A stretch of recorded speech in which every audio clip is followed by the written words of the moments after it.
So hello guys, welcome back to the new video of Tech Yoga.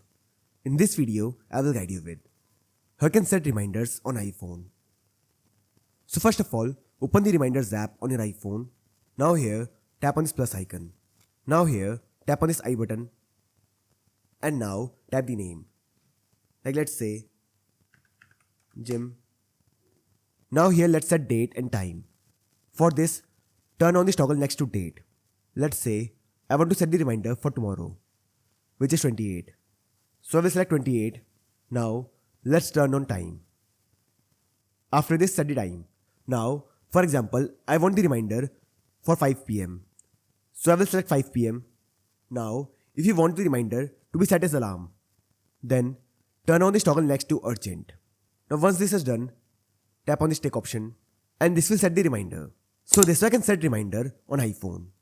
So I hope you find this video useful. And if you do, then don't forget to like this video and subscribe my channel.